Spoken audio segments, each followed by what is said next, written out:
sing ngasta aku nalika donya iki katon peteng. Suaramu dadi panutane uripku.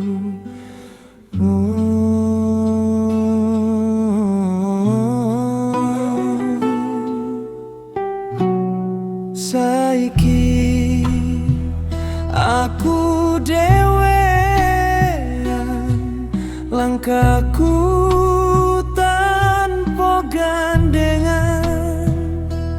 Oma iki sepi tanpa kritamu, atiku koyo ilang separo.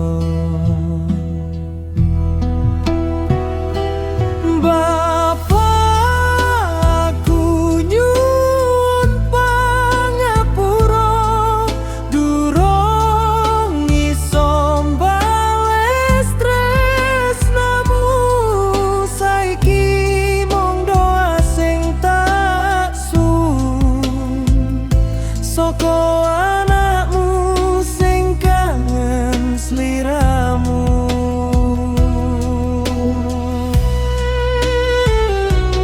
Bapakku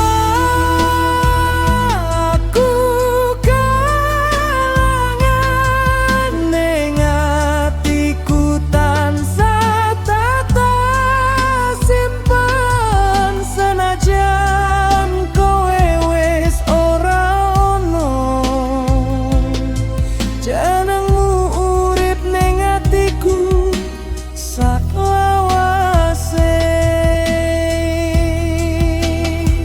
Yen wengi aku nangis nyebut asmamu ning sujudku, muga kowe tentrem ning swarga ndelok aku saka kadoa.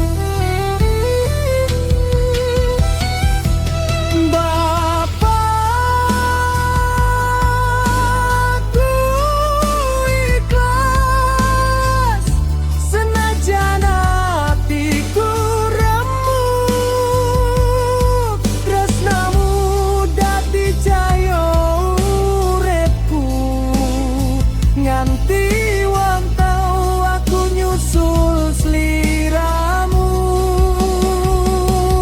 Bapak iki anakmu tansah kangen.